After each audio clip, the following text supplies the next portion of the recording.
Hello, and welcome back to Clay's 50 Film Challenge! Yeah! My name is Clay Johnson, and this is my 50 Film Challenge. Obviously, it has been quite a while since I have put up a review. I thought I got behind previously, but I think I outdid myself this time. I'm pretty sure I've gone over the time frame of a year. There was a little confusion as to when I actually started this, but yeah, by now I've gone over it. But all that is to say that I am going to be changing up the way that I do these videos in an attempt to get this finished as quickly as possible. So instead of reviewing one film per video, I am now going to be reviewing multiple films per video, and hopefully I can knock this out within the next couple of weeks.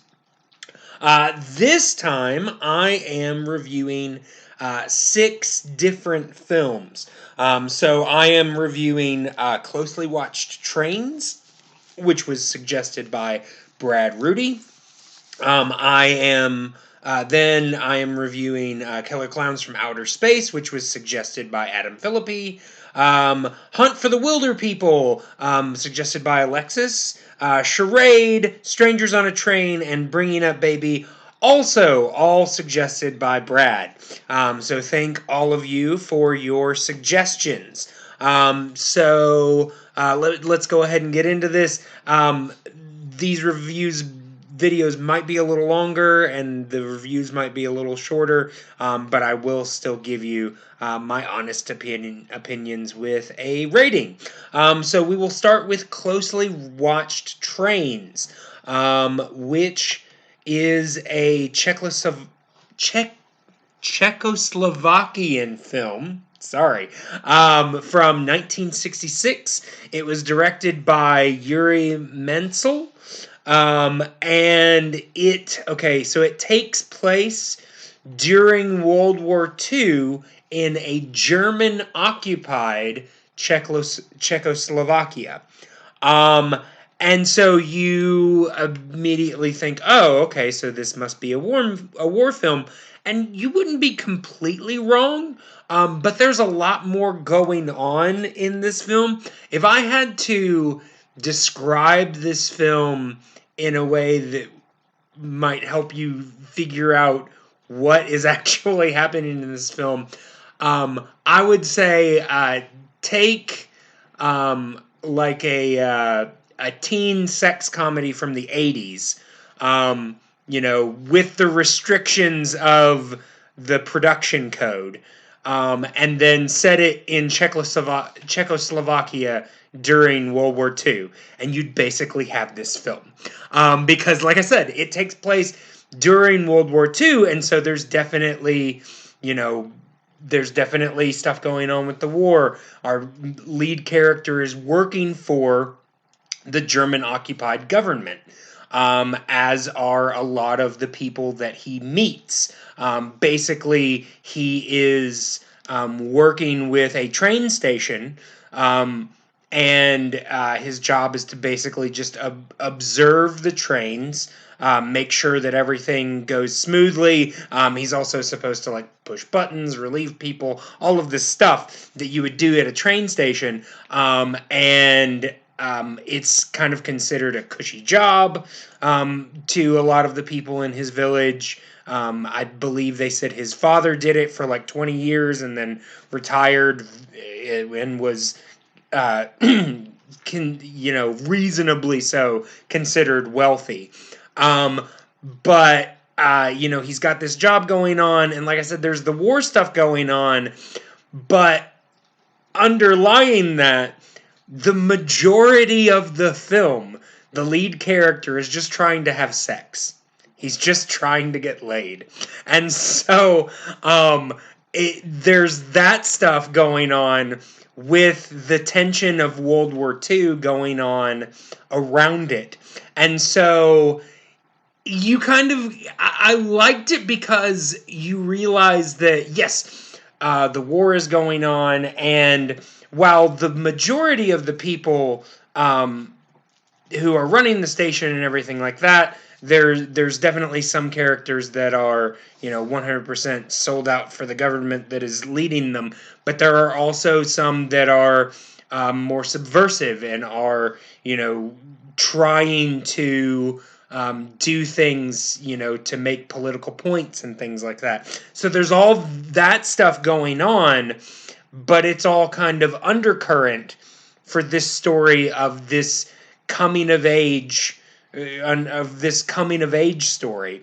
And you see that, I mean, the majority of war films, they're just all about the war, and everything, all the personal stuff is taking a back seat to the war. But in this, it's the opposite. The personal stuff is kind of the main story, and the war is kind of happening around it. And I really liked that subversion. I mean, I don't know how much of a subversion it was at the time, but I really liked that lens of it. So I am going to give this one a 3.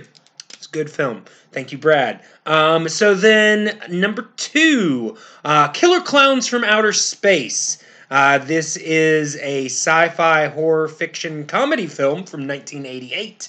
And it was directed by Stephen Chiodo, and stars Grant Kramer, Suzanne Snyder, John Allen Nelson, and John Vernon. The only one from that cast that I recognized was John Vernon. But, okay, so I'm going to be honest. Adam, when you suggested this film, I think I even said at the time, thanks. Because I just assumed that this was going to be basically a dumb slasher film. And I am not historically a big fan of slasher films.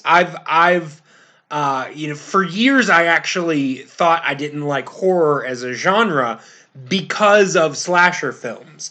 Then come to find out, I actually enjoy a lot of horror films, even from time to time a slasher film. But some of those 80s slashers that just got ridiculous are not really my cup of tea.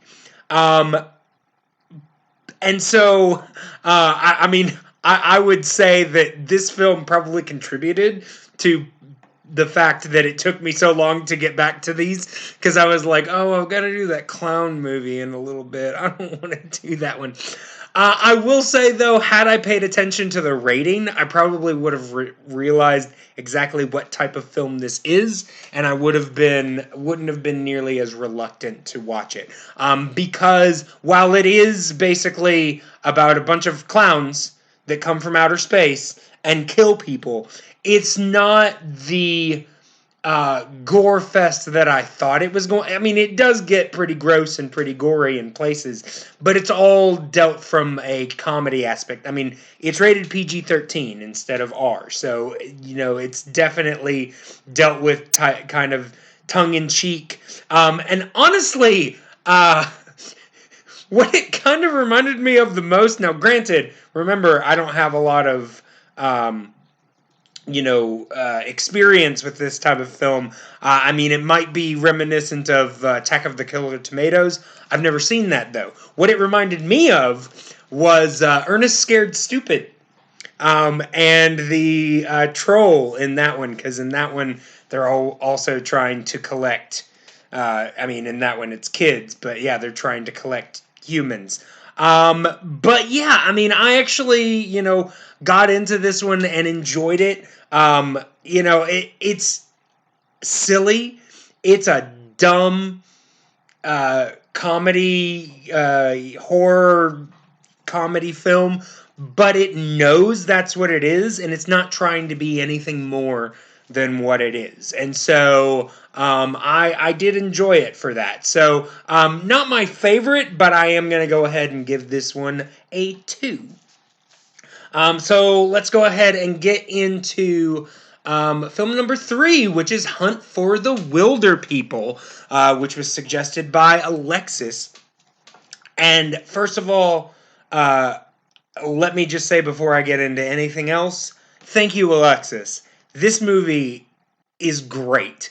Honestly, one of the top ones in my list. I may not say that every time that I really enjoy a film, but this is probably in the top 3 of the ones that I've reviewed so far. It's just really good. Okay, so it is a 2016 film, New Zealand adventure comedy drama film. It was directed by Taika Waititi, which after this and what was the other one? The What We Do in the Shadows. After seeing those films and, having also seen Thor Ragnarok, I feel like I want to seek out everything that Taika Waititi has ever directed and just watch it, because everything that he's done that I've seen so far, I've really enjoyed. But yeah, so this is a film from 2016, and it stars, Sam Neill and Julian Dennison, so basically the idea of the story is that Julian Dennison plays a young boy in New Zealand who is kind of considered a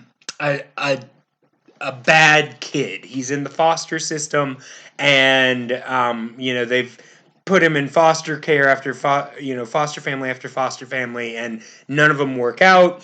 And so he gets sent basically out to the middle of nowhere to live with this family.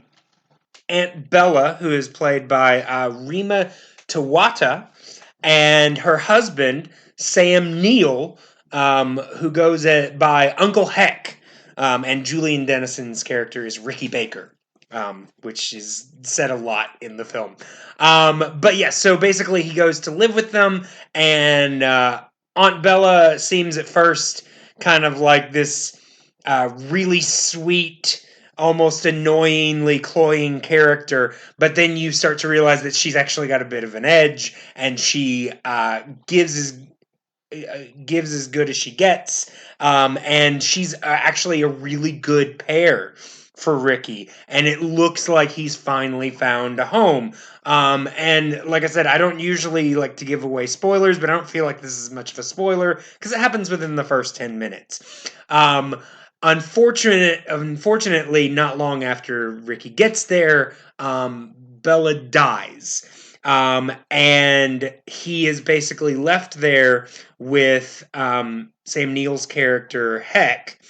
And basically, Heck makes it pretty clear that he never really wanted Ricky there. That was all Bella's thing. Plus, the child welfare people are going to be coming to collect him, so he's got to leave. Well, Ricky decides he doesn't want to leave, and so through a series of accidents and misunderstandings, they end up going on the run from the New Zealand authorities. And it just turns into this kind of road trip adventure through the wilderness, and it's just done so well. I love the way Taika Waititi tells these stories, because he always presents these very nice, very kind of sweet stories, but he always kind of undercuts it with humor. The scene at Bella's funeral, right before that scene, you see Heck crying over Bella's body, and you're like, oh, this is rough. This is really heavy. And then the very next scene, Taika Waititi is playing the minister at the funeral, and he's being an idiot. And so, but it works. Like, the tone really works. So I really enjoyed this one. It definitely gets a 3 for me. And I would suggest, if you have not seen this film, check it out. It is on Hulu. That's where I watched it. So if you have Hulu or you don't have Hulu, find a way to watch it. It's really worth seeing. Thank you. So then next was Charade, a film from 1963, directed by Stanley Donen. and it stars Cary Grant and Audrey Hepburn. It also includes Walter Matthau, James Coburn, and George Kennedy. This is it's kind of hard to say exactly what type of film this is because it actually covers so many different dramas. It's a romance, definitely. It's a comedy. It's also a suspense spy type thriller, but it kind of keeps changing, but in a way that it's not. It doesn't ever take you out of it. At least it didn't for me. You're kind of along for the ride for every turn that the film takes. And so I'm not going to say a lot about this. I mean, I know it's a film from 1963, but, I would say I didn't know going into this, so there's a good chance that you won't necessarily know exactly what is going on. But Audrey Hepburn plays a character, Regina Lampert, who basically she's just been told that her in the very first scene we see her talking about the fact that she's thinking about divorcing her husband, and then the very next scene we find out her husband's dead. And she finds out eventually that there are people that were after her husband and that her husband may have hidden something. And Cary Grant basically comes along and tries to help her. I don't want to say too much more than that, because I don't want to give away any of the twists. But I will say I found this a lot of fun. I think the chemistry between Audrey Hepburn and Cary Grant's character was a lot of fun. There's a lot of quick banter, a lot of back and forth, and I found the story really engaging. So this is a definite recommend. Definitely a 3. So then next was Strangers on a Train. This is a film from 1951, a psychological thriller film noir, directed by Alfred Hitchcock.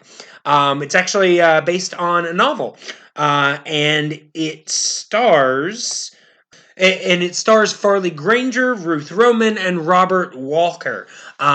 Basically, it's really funny that I was given this film to review because not long before I watched it, I listened to a bunch of podcasts. Anybody that knows me has probably heard that several times. But yes, I listened to a bunch of podcasts, and one of the ones I listened to is a show called Critically Acclaimed.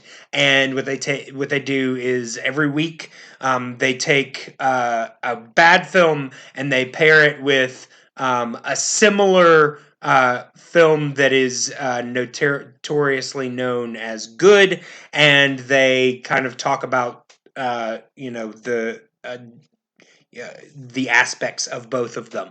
And before I watched this, they happened to use Strangers on a Train as one of their good films.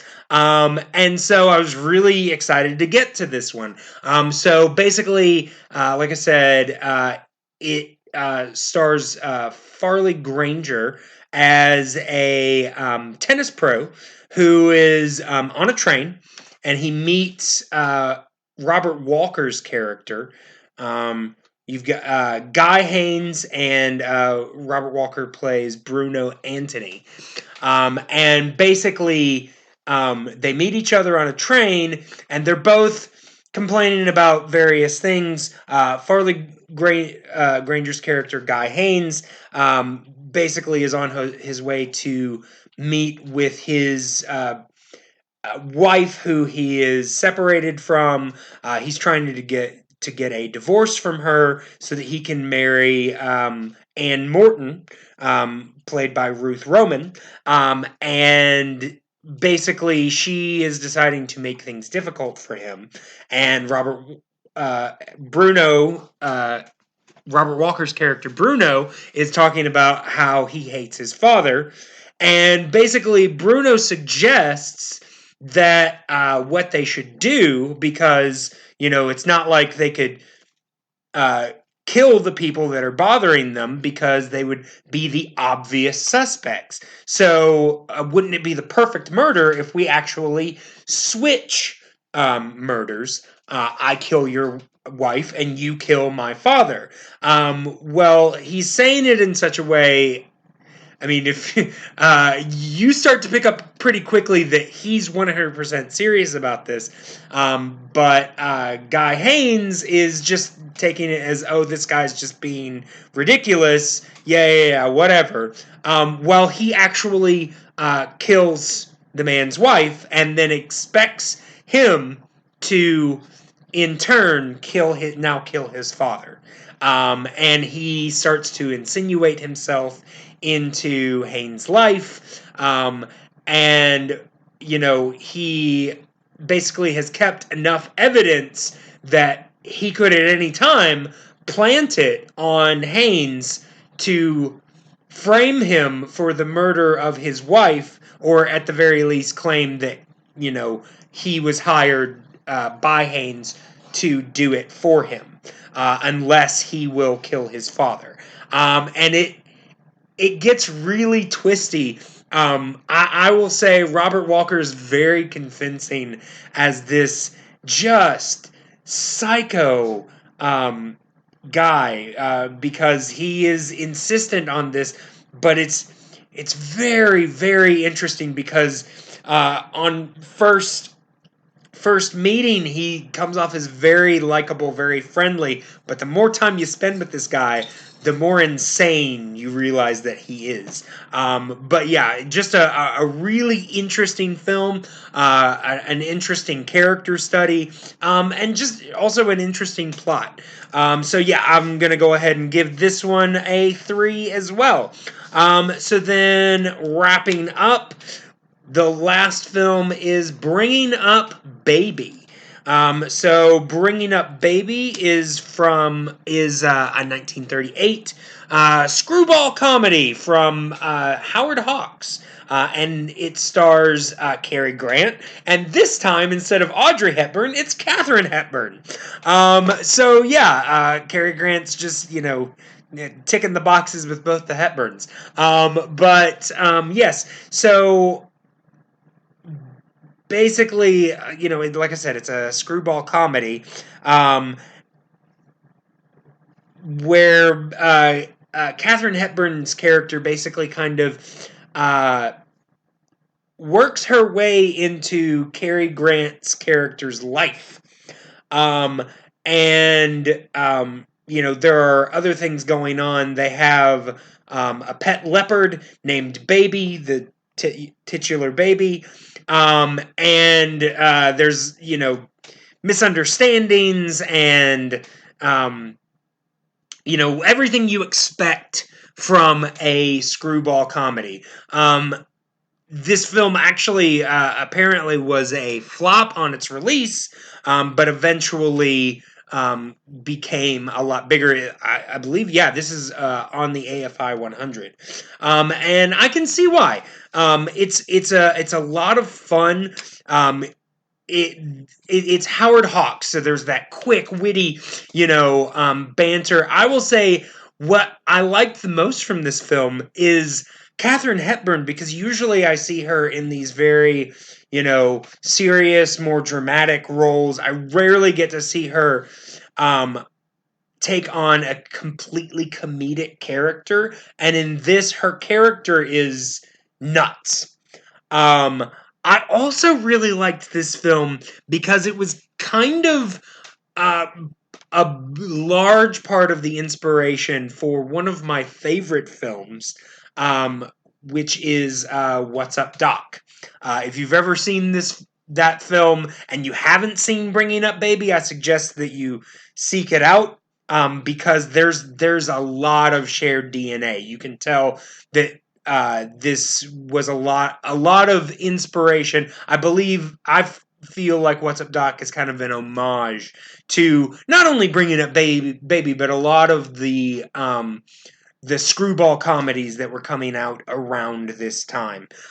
So yeah, I would definitely suggest this one as well. So this one also gets a 3. So just a quick recap. That is Closely Watched Trains with a 3, Killer Clowns from Outer Space a 2, Hunt for the Wilderpeople a big 3, Charade 3, A Stranger's on a Train 3, and Bringing Up Baby 3. So a lot of threes here. But yes, thank you to everybody that suggested a film on this video and the ones coming up. And as always, feel free to leave a comment down below. And I have actually something to plug if you are still watching at this point. I'm about to start a new podcast with a friend of mine, Joshua Herndon. We're doing a podcast called Dudes Do Disney, in which we are reviewing every Disney and Pixar animated film. At least we're starting with animated. We'll see how it goes. And we're doing it in no particular order, and it's going to be a lot of fun. And we're going to have on friends and guests. And so if that sounds like something that you would be interested in, check it out. We're on iTunes, Google Play, and Spotify. So check that out. And like I said, it's called Dudes Do Disney. So yeah, check that out. And I will be back hopefully soon with another batch of films for the 50 Film Challenge. Have a great day.